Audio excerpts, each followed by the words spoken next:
entonces el propósito se debilita.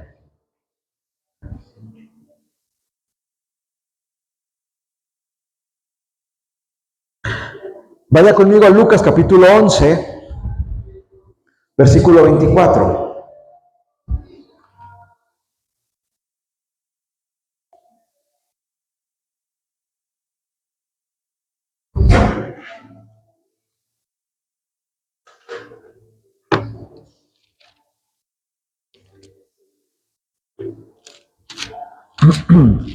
Lucas capítulo 11, verso 24.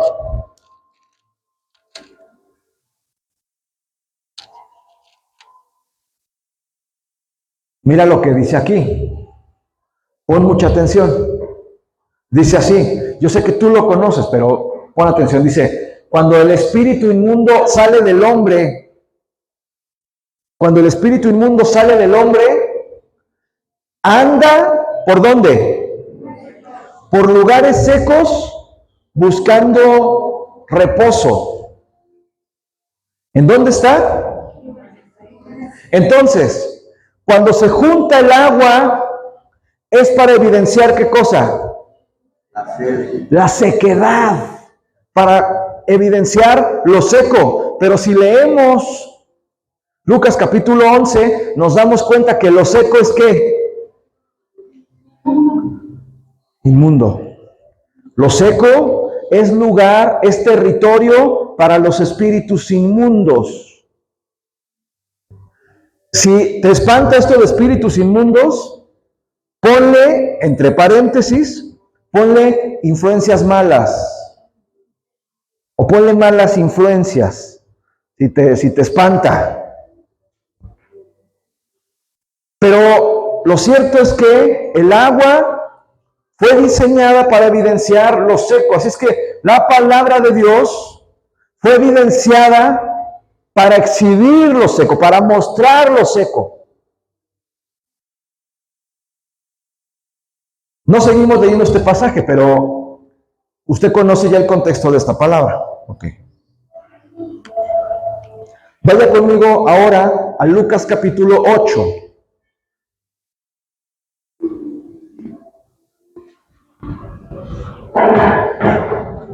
Lucas capítulo 8. ¿Ya lo tiene?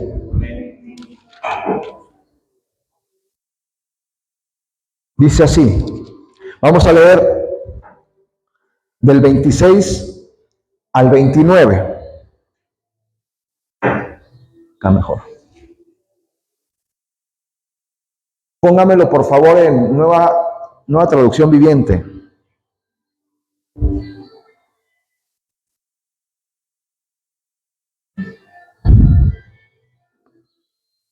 Dice, luego llegaron a la región de los Gerasenos, al otro lado del lago de Galilea. Mientras Jesús bajaba de la barca, un hombre que estaba poseído por demonios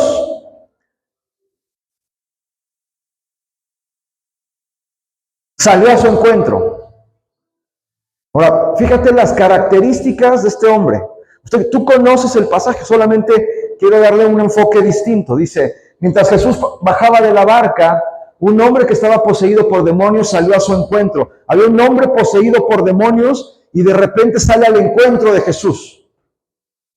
Desde luego este hombre, conocido como el Gadareno, no se esperaba encontrarse con Jesús. No era normalmente una región que Jesús visitara. Por mucho tiempo, mira las características de este hombre.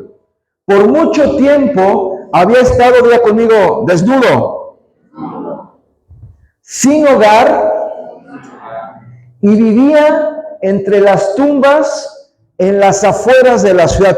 Imagínate el cuadro, imagínate un hombre así, desnudo, sin hogar y viviendo entre tumbas. Por cierto, ayer que estaba preparando el mensaje, le puse en YouTube, hombres viviendo entre tumbas. ¿Y qué creen que me encontré? Pues sí, me encontré que hay gente que efectivamente vive entre tumbas. Ahí vive la gente entre tumbas. Me encontré gente así en Medio Oriente, me encontré gente así en Filipinas. Una cosa espantosa, una cosa tremenda. ¿Alguien de aquí se animaría a vivir? Uno dice, pero ni cerca del panteón, pastor. Digo, ya eso es mucho, pero gente viviendo entre tumbas.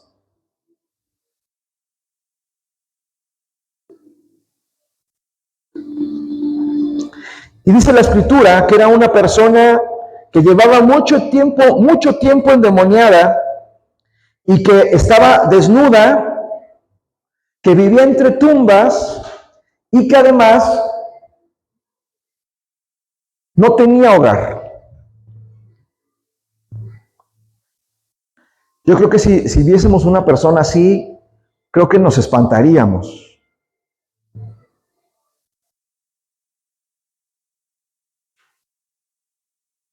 Pero yo me pregunto si no hay alguien aquí que esté desnudo. Me pregunto si no hay alguien aquí que tenga áreas de su vida desnudas. ¿Qué significa la desnudez? ¿Por qué normalmente la gente no anda desnuda en la calle? Porque le da vergüenza, ¿sí o no? Pero yo me pregunto si no hay áreas de nuestra vida en vergüenza. Pregúntate, ¿hay áreas de tu vida en vergüenza?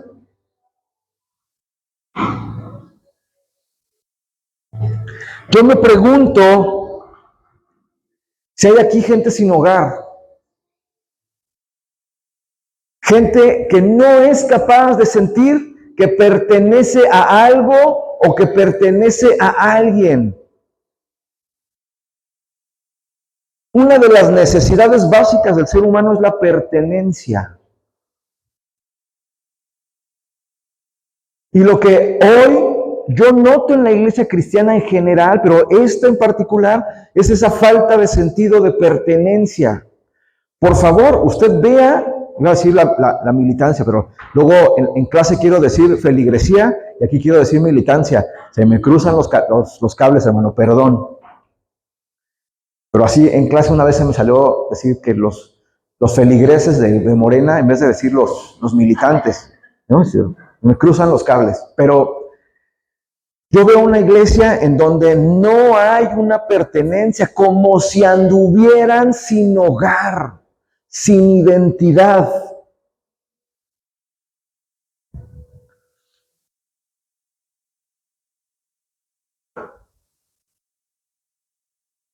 Y luego, este tercer dato que describe al Gadareno, que es un hombre que está viviendo entre tumbas, que es un hombre que se ha acostumbrado a vivir entre las cosas muertas, entre lo muerto. Me pregunto, ¿cómo vivimos nosotros?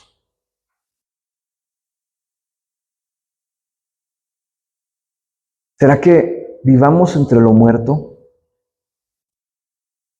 ¿Será que estamos acostumbrados a convivir con lo muerto? Me queda bien así de ¿qué estará hablando este hombre?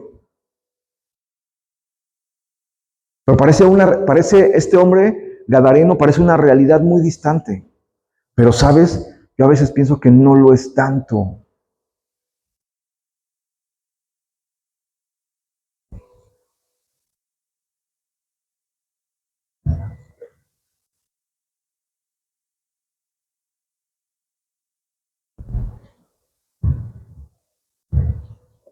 Este hombre es muy cercano a la muerte.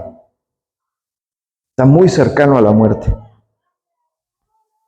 Es más, yo diría que está tan acostumbrado que está a un paso de la muerte.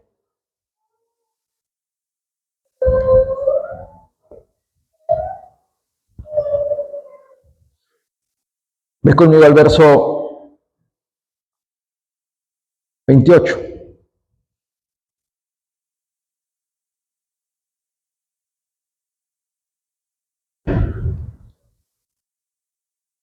Bueno, antes de eso,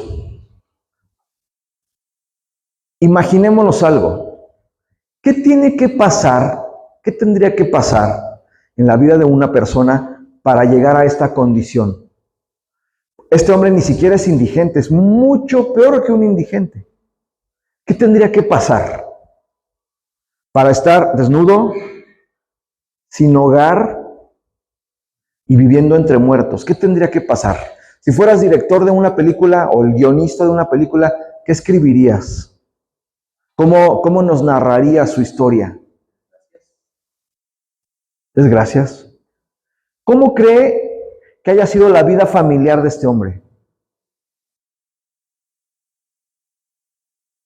¿Qué tuvo que pasar en su familia para que este hombre se quedara sin hogar y fuera expulsado y anduviera desnudo? ¿Qué tuvo que pasar?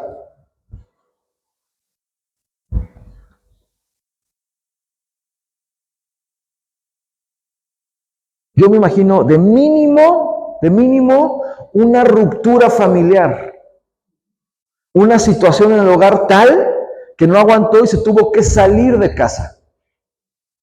Eso puede ser una situación.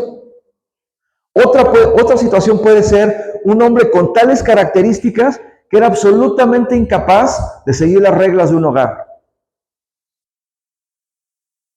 Y el que no puede seguir las reglas en un hogar, pues tarde o temprano sale expulsado de ese hogar.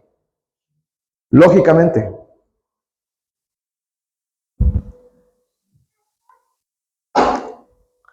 Otra razón puede ser que haya padecido tal maltrato en el hogar que no le quedó otra más que decir, ¿saben qué? Aquí yo no puedo estar, me tengo que ir.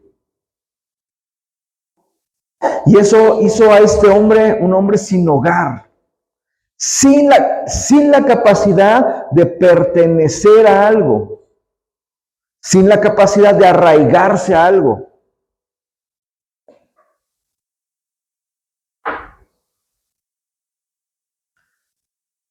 Cuando viene una persona a la iglesia y se empieza a congregar, y de repente deja de venir, pues yo como pastor, pues me tengo que acercar y decir, ¿qué pasa? ¿No?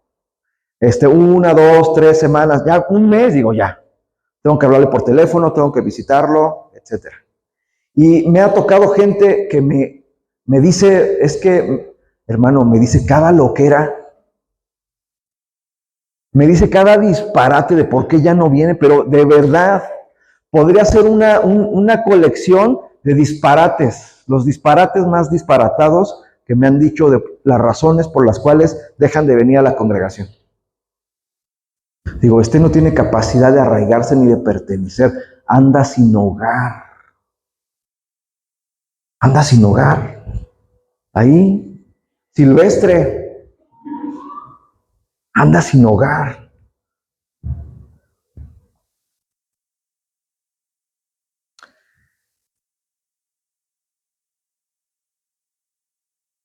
Y cuando exploras un poco más e indagas en el corazón de la persona, y cuando tú has pasado por ahí, puedes reconocer a la gente que tiene áreas de su vida en vergüenza y que por lo tanto, pues hay desnudez en su vida. El aislamiento es una manera de decir, tengo vergüenza, no me puedo relacionar con otro.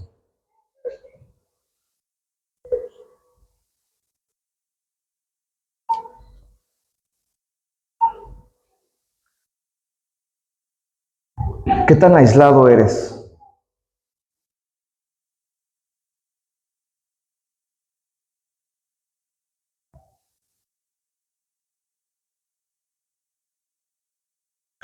Sáltate al verso 29, por favor.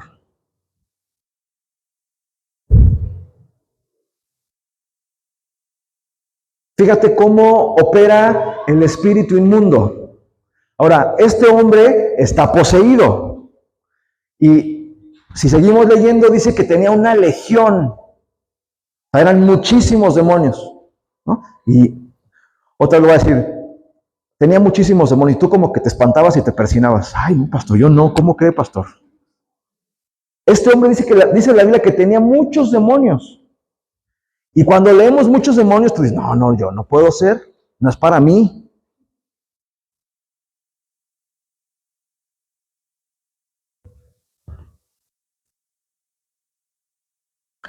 Pero basta con que haya un espíritu inmundo. Basta con eso. Basta que haya una sola mala influencia para que no sientas feo.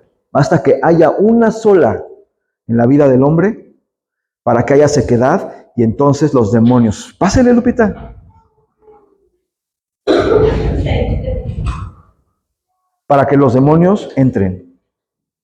Para que ese territorio sea controlado por Satanás. Una sola, escúchame lo que te estoy diciendo, una sola área seca.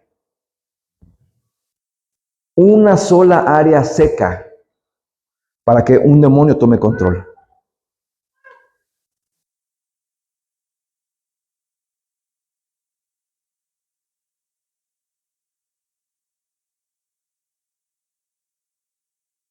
Por muchos años, bueno, mi autodiagnóstico era espíritu de rechazo.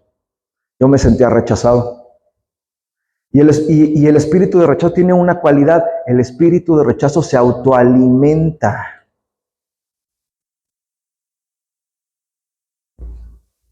Se autoalimenta. Tú no puedes ver una cara seria porque pues dices, el que tiene espíritu, no, ya está enojado conmigo, algo le hice, ya no me habla, me va a dejar, y se autoalimenta. Y empiezas a crear en tu cabeza toda una telenovela alrededor de por qué el hermano o la hermana está seria contigo, cuando pues ese día está serio y ya, no hay más. O por qué no pensarlo de manera diferente, ¿verdad?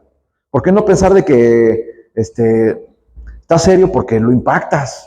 Yo qué sé, porque tu presencia le impone. Pero el que tiene rechazo lo piensa exactamente al revés. Empieza empieza a autoflagelarse y a autoalimentar el rechazo. Y puede ser buen cristiano, venir y toda la cosa, pero esa área de tu vida está no siendo controlada por Dios, sino está siendo controlada por un espíritu inmundo. Y esa sola cosa puede dar al traste todo tu esfuerzo.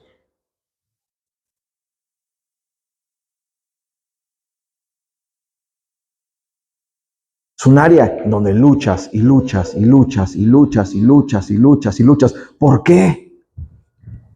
Porque está seca. Porque está seca. Y esto lo digo en el contexto de los bautizos del próximo sábado.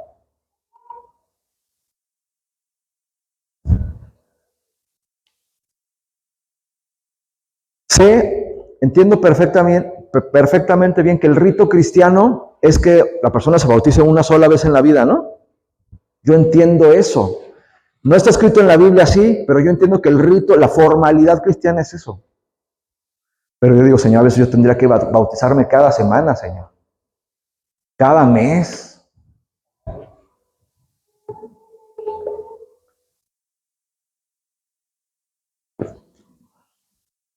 Pero y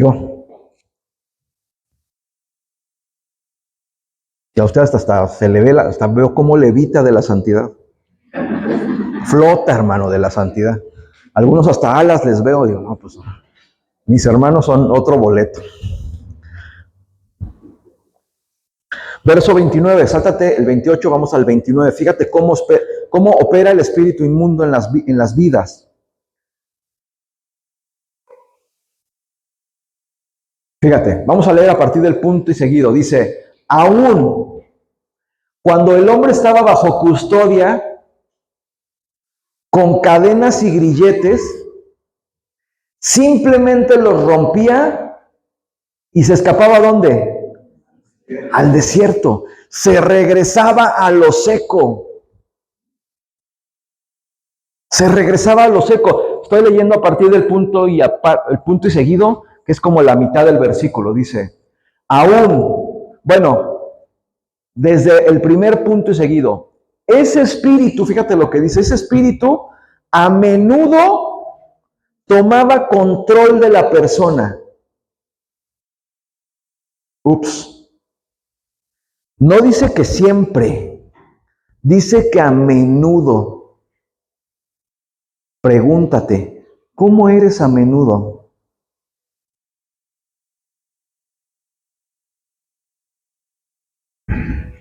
De manera tal que parece que una fuerza extraña te controla.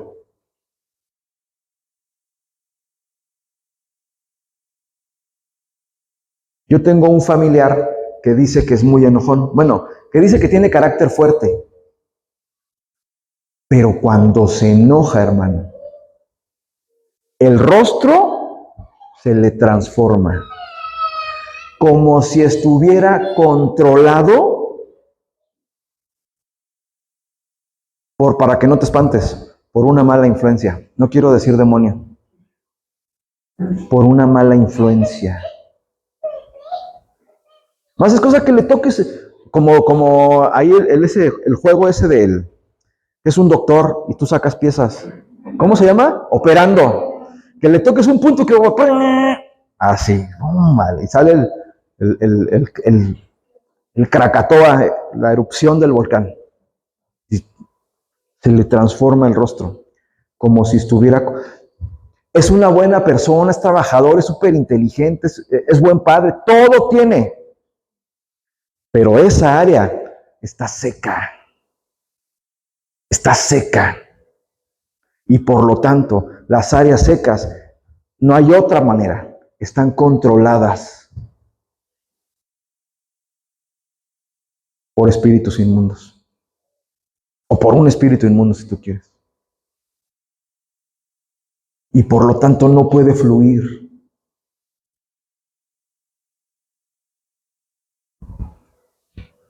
Por eso me pareció muy tremendo que terminaran con esta oración. Ay.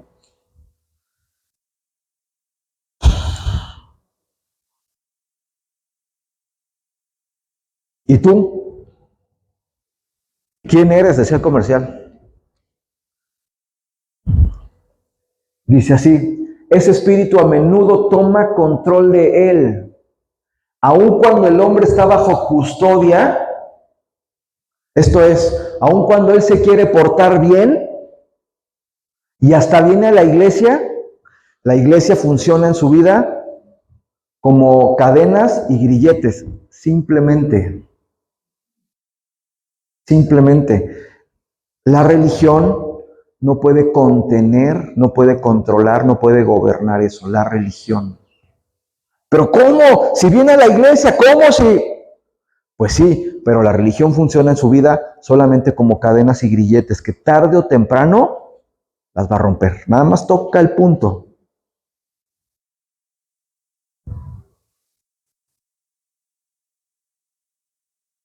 Después de un culto glorioso, tremendo y todo, pasa algo y en el agüite. Y regresas a tu condición. ¿Por qué? Porque esa área está seca. Porque esa área no está gobernada por Dios. Y acuérdate que no hay vacíos. Los vacíos no existen. Los vacíos siempre son ocupados y solamente hay de dos sopas, o Satanás o Dios. Punto y se acabó. No hay Suizas espirituales. Suiza porque es un territorio neutral, ¿no? Así tienes mucho dinero y viene la guerra, llévate tu lana a Suiza. Y ellos no la van a tocar. Es un chiste político. Eso nadie se rió. Y entonces dice la Biblia, aun cuando el hombre estaba bajo custodia con cadenas y grilletes, simplemente los rompía y se escapaba al desierto, totalmente controlado por un demonio.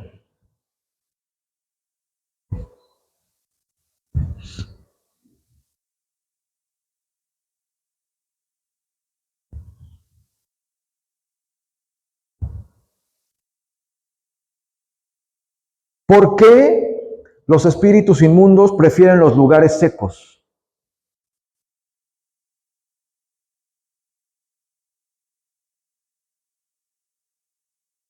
Sequedad es pariente cercano a lo muerto. Deja de regar una plantita por, ¿qué te gusta? Un mes. ¿Qué le va a pasar? Se va a morir. Lo muerto es contrario a la vida, es contrario a Dios. Por eso los espíritus inmundos lo prefieren, lo seco, donde no hay posibilidad de vida, lo que está completamente alejado del gobierno de Dios.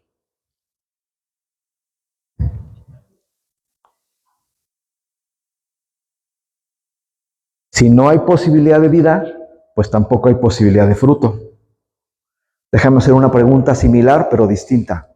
¿Hay áreas de tu vida sin fruto? Si es así, está seca esa área. A lo mejor no muerta, pero está seca.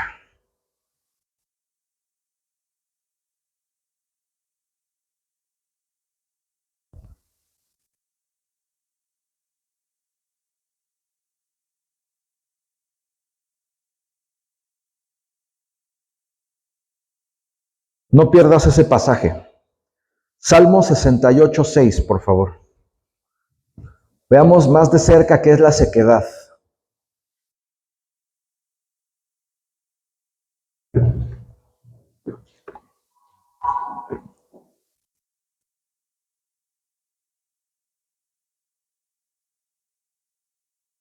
Dice así: Dios ubica a los solitarios en familias, pone en libertad a los prisioneros y los llena de alegría. Pero a los rebeldes, ¿qué dice ahí? Les hace vivir en una tierra abrasada por el sol, esto es, una tierra seca. La rebeldía tiene que ver con la sequedad. Tienes un área en tu vida, de tu vida, en rebeldía, esa área está seca. No, aquí yo hago lo que yo quiero. Aquí, ese es un área rebelde, es un área que no controla a Dios, es un área seca, es un área propicia para que los demonios, ¡pum!, lleguen. O para que las malas influencias, pues.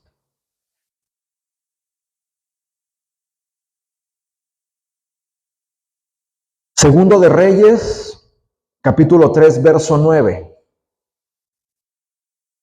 ¿Está aquí, hermano, o ya lo perdí? Está aquí, muy bien. Segundo de Reyes, capítulo 3, verso 9. Dice así: el rey de Edom y sus tropas también se unieron a ellos, y los 3 ejércitos dieron un rodeo a través del desierto durante 7 días, pero no había agua para los hombres ni para los animales. Solamente recupero el contexto de este pasaje. Son 3 reyes, el rey de Judá y el de Israel, y otro rey que se suman para atacar a otro rey. ¿Se acuerdan? Y entonces los hombres se juntan y van a ir a pelear, pero no pueden ir a pelear porque se la pasan rodeando el desierto. No tienen estrategia, se la pasan rodeando hasta que el agua o la falta de agua los oprime, la sequedad los oprime tanto que dice, ¿y ahora qué hacemos? Y entonces se acuerdan que hay un profeta llamado Eliseo y van a verlo. Y buscan al profeta no para que les dé agua, sino para que les dé una palabra. Quiere decir que la sequedad es ausencia de palabra. Hay áreas de nuestras vidas que no tienen palabra y por lo tanto están secas.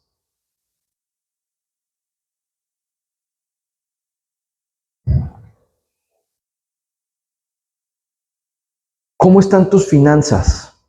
¿Tus finanzas tienen palabra? ¿Has declarado la palabra en tus finanzas?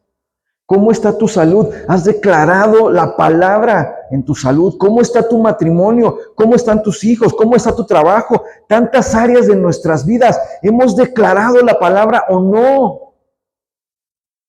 Tu temperamento. Tenemos que declarar la palabra ahí. Tenemos que proclamar la palabra ahí hasta que esté llena de agua. para que comience a dar fruto, porque si está seca,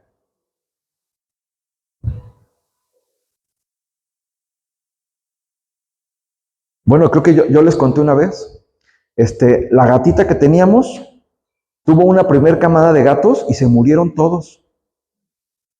Y tú puedes decir, pues no pasa nada, pues son animales. Yo me espanté, dije, no, ¿cómo puede ser que no? Ni uno, algo está pasando. Tú me puedes decir exagerado. Y dije, no, Señor, no, Señor, tú nos llamaste a vida y a dar fruto. La siguiente camada se lograron los gatos. Y me dio mucho gusto. Puede parecer exagerado, hermano, pero no lo es. No lo es. O tenemos o no tenemos fruto y oramos por los canijos gatos. Es que es una cosa muy sencilla, pero ahí en todo se tiene que ver. No puede haber áreas secas. No puede haber áreas secas. Eso puede echar a perder toda tu vida cristiana. ¿Cómo un cristiano agüitado? ¿Por qué? Un día sí, pero que te digan el triste de por vida, pues no puede ser. Que siempre te vean en la misma situación, este hermano no cambia, ¿por qué? Y no puede ser.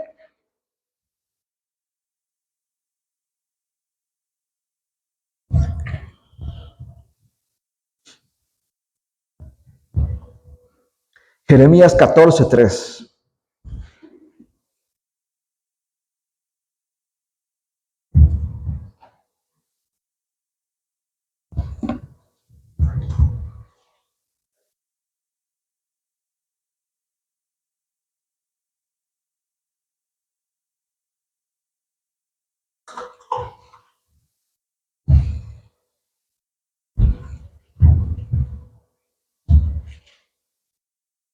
Ahí dice, los nobles envían a sus sirvientes a buscar agua, pero los pozos están secos.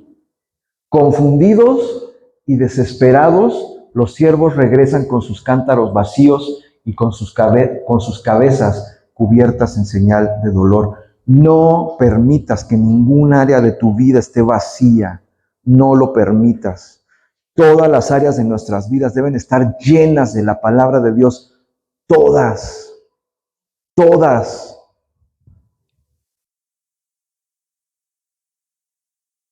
¿Se entiende qué es la sequedad?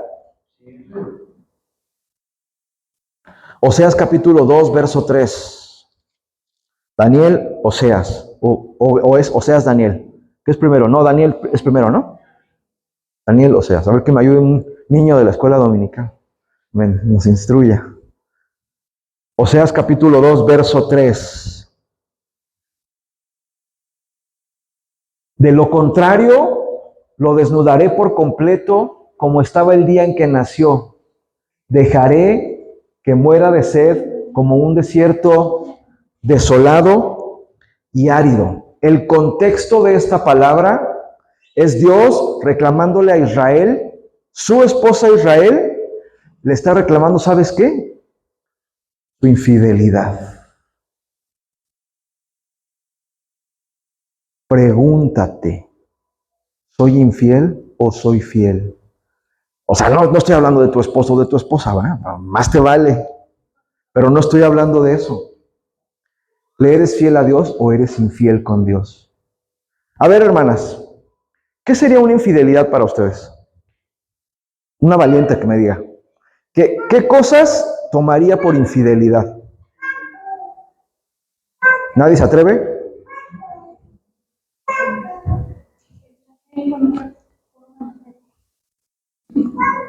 No menos que sea una clienta para propósitos comerciales. Pero si anda mandándole mensajitos a otra, ¿es infidelidad o no? A ver, otra valiente. Nadie se anima. Otra valiente. Que vean a otra mujer. ¿Es infidelidad? Pues sí es infidelidad. Ahora, ¿cómo será eso con Dios? Israel no dejaba de hacer las ceremonias, los rituales, nunca lo dejó Israel. Y Dios le dijo, estoy fastidiado de ti, infiel, que es la mezcla de dos semillas, de combinar lo santo con lo profano. Eso trae sequedad. Eso trae sequedad. Es aridez. Isaías capítulo 25, verso 5.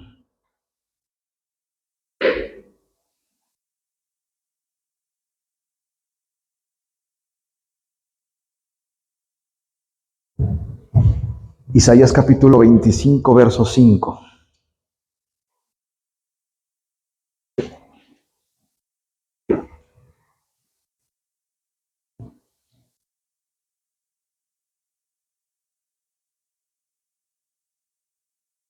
No, dice o no.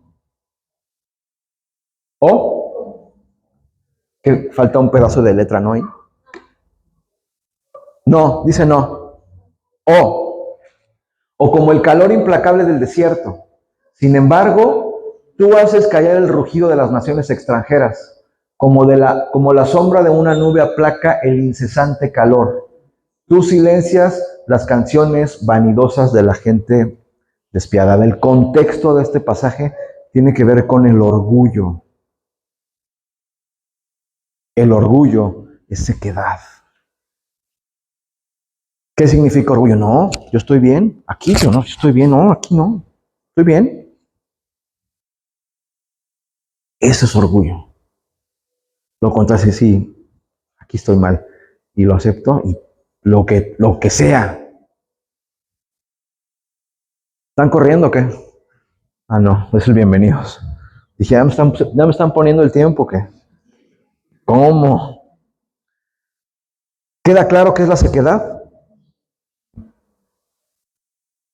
Lucas capítulo 8. Regrésate por favor a Lucas.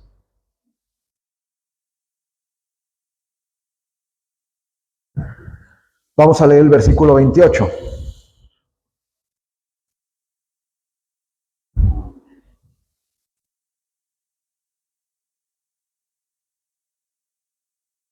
A este hombre todo mundo lo quiso controlar, todo mundo lo quiso ayudar. Le querían poner grilletes, le daban buenos consejos, todo el mundo lo quería tener quieto, calmarlo, ayudarlo. Y dice así, en cuanto vio a Jesús, soltó un alarido y cayó al suelo frente a él y gritó. La gran pregunta es, ¿por qué soltó un alarido? ¿Qué es un alarido? Es un grito de dolor, es un grito de sufrimiento.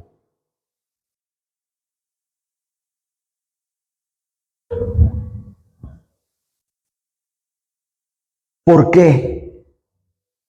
¿Por qué estaba sufriendo?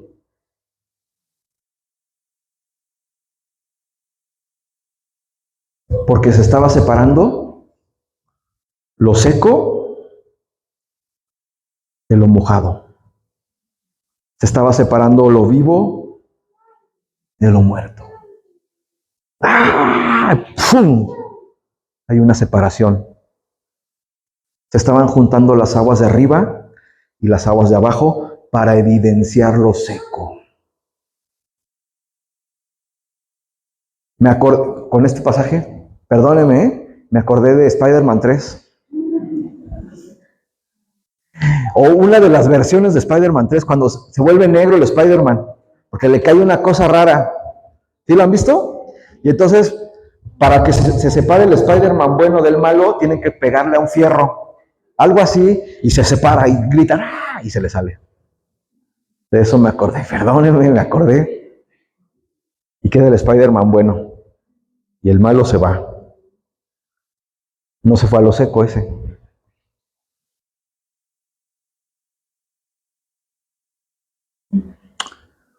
Pero vamos a seguir leyendo.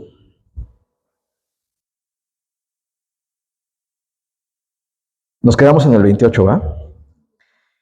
En cuanto vio a Jesús, soltó un alarido y cayó al suelo frente a él y gritó: ¿Por qué te entrometes conmigo, Jesús, Hijo del Altísimo? Por favor, te suplico que no me tortures.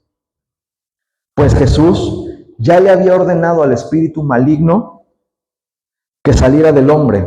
Ese espíritu a menudo tomaba control de él. Aun cuando el hombre estaba bajo custodia, con cadenas y grilletes, simplemente los rompía y se escapaba al desierto, totalmente controlado por el demonio. Jesús le preguntó: ¿cómo te llamas? Y contestó: Legión. ¿Por qué contestó el espíritu inmundo? Porque el hombre estaba totalmente controlado. Es otra historia. Contestó: porque estaba lleno de muchos demonios. Fíjate lo que pasa a continuación. Fíjate lo que pasa. Los demonios seguían suplicándole a Jesús que no los enviara al abismo sin fondo, esto es, al infierno. Hasta los demonios le tienen miedo al infierno. Y hay mucha gente que no.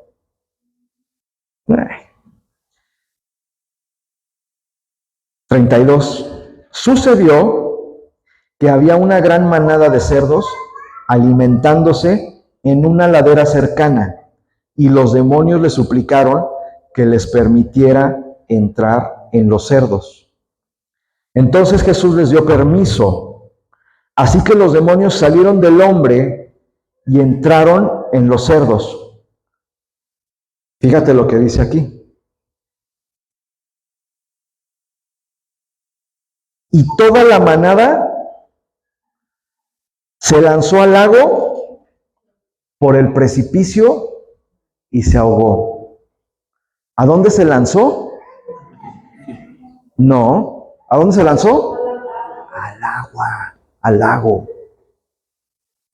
Y toda la manada se lanzó al agua. ¿Mande? El hato, sí es cierto. ¿Ahí dice manada? Ahí dice manada, pero el hato. Todo el hato, todo el grupo, pues. Dijeron sobre los cerditos en el espacio. Se lanzaron al agua. Diga conmigo y aguante, sopórteme esto, ¿eh? No se saque de onda, por favor. Diga que tienes al lado, no te saques de onda con lo que va a decir el pastor. Dile, es en serio. Dile. ¿Cómo lo vio? ¿Se saca de onda o no se saca de onda? Bueno, no se saque de onda, se lo estoy diciendo en amor y con la mejor intención y bueno, todo lo demás, por favor, no es con mala intención. Diga conmigo, los cerdos se bautizaron. Se ríe, pero ¿no es cierto eso?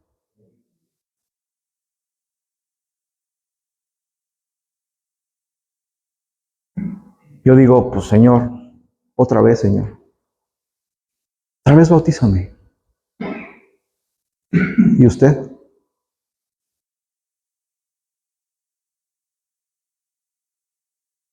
En ese momento se despegaron los cerditos de los demonios. Se separaron. ¿Se entiende el concepto? Usted dice, ay, pastor, ahí dice, hermano, no le estoy echando un cuento, ahí dice.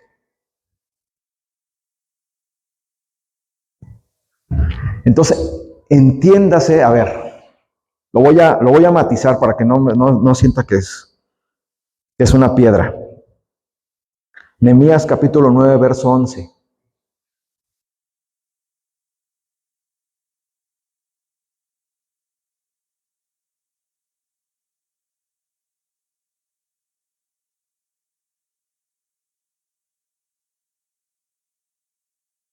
Dice así, ¿ya lo tienen?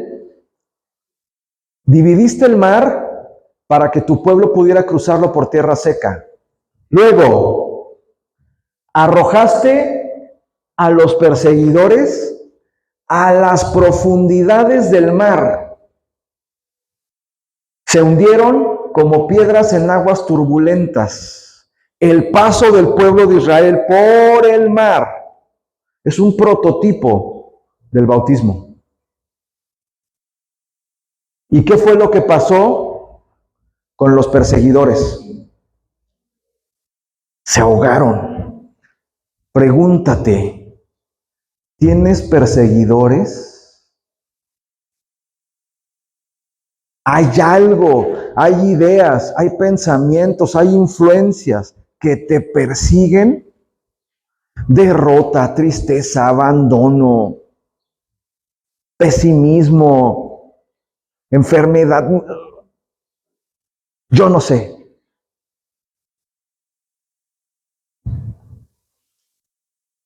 Bautismo. Bautismo.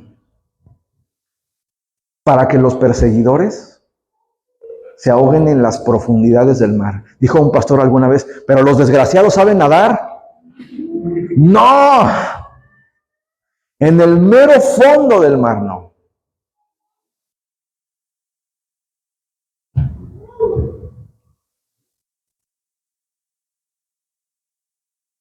Con el bautismo. Y no me refiero solamente al acto simbólico que tendremos el sábado. No me refiero solamente a eso, sino que nuestra vida constantemente debe ser bautizada. Lo que pasa en el bautismo es lo siguiente, que te sumerges por completo, lo cual quiere decir que ninguna área de tu vida queda seca, que ningún área de tu cuerpo queda seco. Todo está cubierto por el agua. Y el sábado nos vamos a agradecer que sean unos 2 minutos abajo del agua. No es cierto, no se van a espantar. Para garantizar que no es cierto, es un chiste, es un chiste.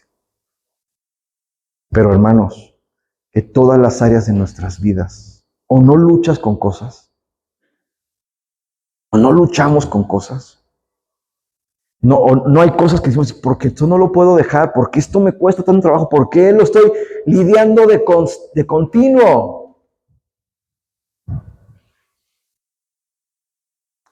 Ezequiel 47, por favor. Y con esto cerramos.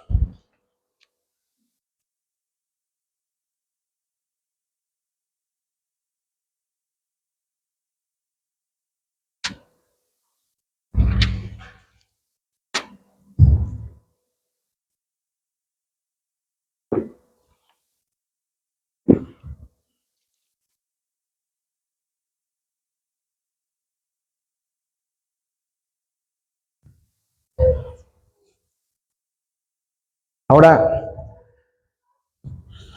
yo quiero decir algo. Mira, hermano, es bien sencillo. Hay que reconocer las cosas y punto. No te cierras y no, pues, esta piedra me pasó rozando, pero no era para mí, no me dio, me pasó rozando. Hay que reconocer. Nada más. Exponerte a la palabra y decir, Señor, sí, aquí estoy. Y que mi vida cambie, y que mi vida mejore. Fíjate lo que dice aquí.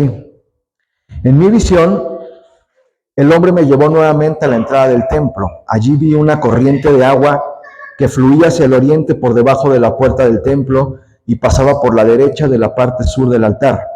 El hombre me llevó hacia afuera del muro, por la puerta norte y me condujo hasta la entrada oriental. Allí pude ver que el agua fluía por el lado sur de la entrada oriental. Me llevó a lo largo de la corriente de agua y mientras avanzábamos, él iba midiendo. Cuando llegamos a 530 metros, pero en la Reina Valera dice 1000 metros, ¿no? 1000 codos. A ver, ponme la Reina Valera, please. 1000 codos.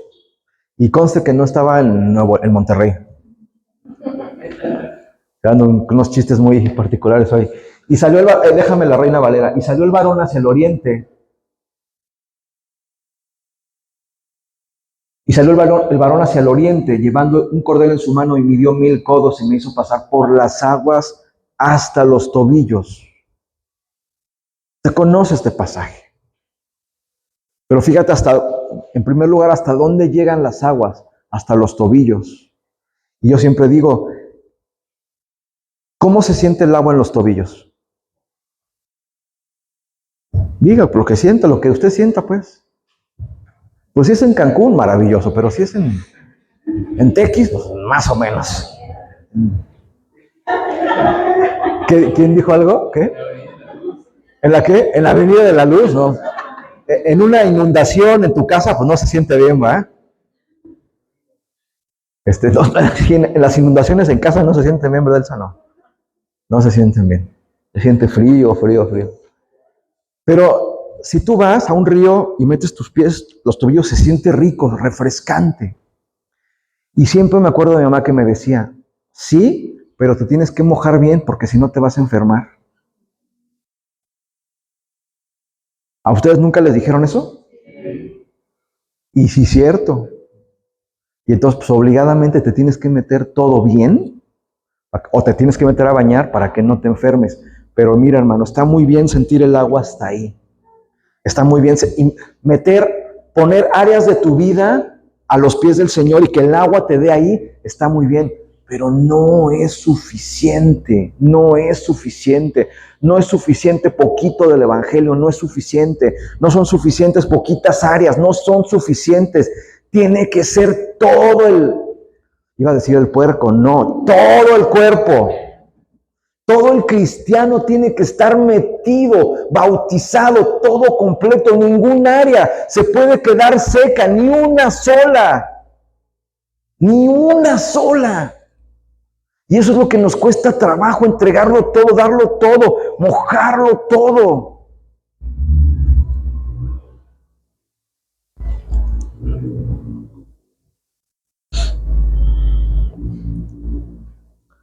Para que se quite toda aridez. Usted puede leer y va avanzando 1000 metros, 1000 metros, 1000 metros, hasta llegar a 4. Y en el cuarto nivel, vamos a decirlo así, el hombre ya puede nadar porque la corriente es tan alta que no puede controlar nada y nada en la corriente. Este pasaje es un prototipo del bautismo, pero nos tiene que llamar la atención los versos siguientes. Dice,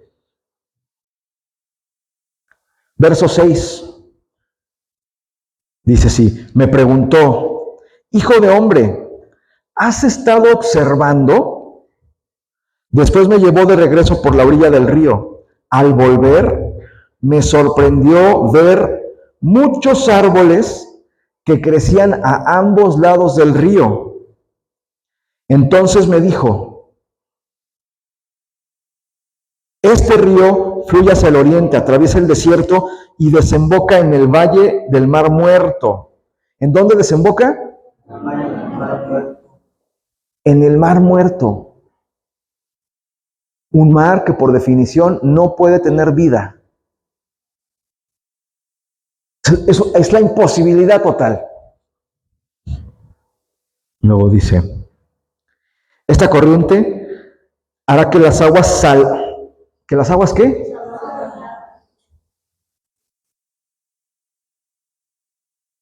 ¿Hay alguien aquí que alguna vez haya sentido salado?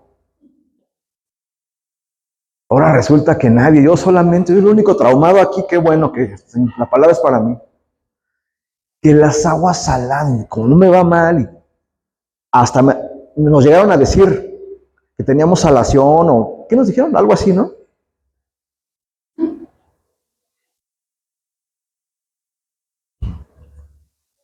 Que las aguas saladas se conviertan en aguas dulces. Uf.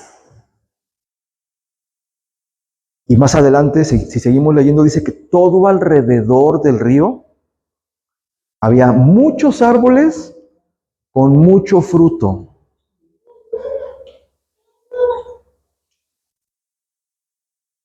Muchos árboles con mucho fruto. ¿Están aquí? ¿Dónde están esos árboles? Dice la palabra, bienaventurado el varón. No, ese no es. Es como el Chapulín Colorado, no. No. Ayúdenme con ese salmo.